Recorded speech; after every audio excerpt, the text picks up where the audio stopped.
दोस्तों आज की कहानी है 24 साल के योगेश की।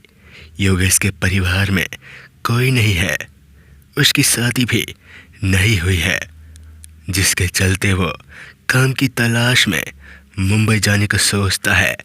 सबसे पहले योगेश रेलवे स्टेशन पहुंचा। वहां पहुंचकर वो ट्रेन का इंतजार करने लगा। वो अभी बेंच पर बैठा हुआ इंतजार ही कर रहा था कि तभी एक लड़की उसके पास आकर बैठ गई। वो दिखने में काफ़ी सुंदर थे। योगेश को पहली नज़र में ही वो लड़की पसंद आ गई। वो उस लड़की का नाम पूछने लगा तो उस लड़की ने कहा कि उसका नाम प्रिया है। फिर वो दोनों आपस में बैठकर बातें करने लगे। बैठे बैठे वो दोनों बातें कर ही रहे थे कि तभी ट्रेन आ गई। उसके बाद वो दोनों ट्रेन के अंदर चले गए। किस्मत से दोनों की सीट बगल में ही थी। योगेश ये देखकर काफ़ी खुश हो गया।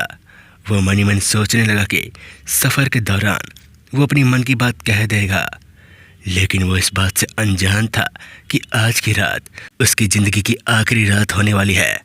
वो उस लड़की से बातें कर ही रहा था कि तभी उसे टॉयलेट आ गया। उसके बाद वो वॉशरूम की तरफ गया। जब वो वापस आ रहा था तो उसे उसका एक दोस्त ऋषि मिल गया।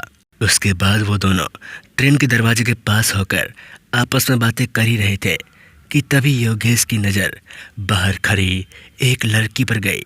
वो लड़की हूबहू प्रिया की तरह दिख रही थी। फिर वो इसे इग्नोर करके ऋषि से बातें करने लगा और बातें करते हुए योगेश ने ऋषि को प्रिया के बारे में बताया। उसके बाद योगेश ने कहा कि चलो मैं तुम्हें उसे मिलवाता हूँ। वो दोनों जाने लगे कि तभी ऋषि को ट्रेन से बाहर एक लड़की भागती हुई दिखी। वो ये सोच रहा था कि एक लड़की कैसे भाग सकती है कि तभी योगेश आया और उससे कहने लगा, क्या हुआ भाई, तू अचानक से रुक क्यों गया? क्या बात है, चलना। इस पर संजय ने कहा कि भाई मैंने ट्रेन से बाहर अभी अभी एक लड़की को काफ़ी रफ्तार में भागते हुए देखा। तभी योगेश ने कहा, तुझे कोई वहम हुआ होगा। अरे सोचना, कोई लड़की ट्रेन के साथ कैसे भाग सकती है? इतना कहकर वो दोनों प्रिया के पास जाने लगे। जैसे ही वो प्रिया के पास पहुंचे, जब ऋषि ने प्रिया को देखा तो वो एकदम से शॉक हो गया।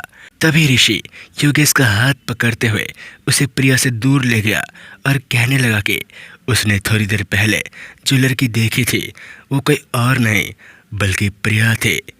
ऐसा सुनकर योगेश हंसने लगा और कहने लगा कि क्या मजाक कर रहा है? भला ऐसे कैसे हो सकता है? प्रिया तो ट्रेन के अंदर थी ना। इस पर ऋषि ने कहा, नहीं भाई, ये लड़की कोई आम लड़की नहीं है, तू इससे दूर हो जा।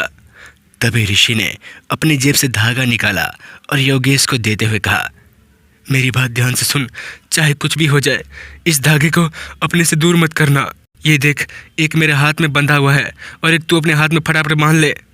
इस पर योगेश ने कहा, मैं इन सब बातों पर विश्वास नहीं करता। और इतना कहते हुए वो अपनी सीट की तरफ चला गया। उस दिन बॉगी के अंदर बहुत सारे लोग बैठे हुए थे। ऋषि को अपने दोस्त की बहुत फिक्र हो रही थी। उसे मन ही मन डर लग रहा था कि कहीं कोई अनहोनी न हो जाए। वो गेट के पास खड़ा हो गया और यही सोच ही रहा था कि तभी किसी ने उसका हाथ पकड़ लिया और जैसे ही उसने छुड़ाने की कोशिश की कि तभी उसने जो देखा वो देखकर तो दोस्तों मिलते हैं इस कहानी के पार्ट 2 भाग में। तब तक के लिए जय हिंद, जय भारत।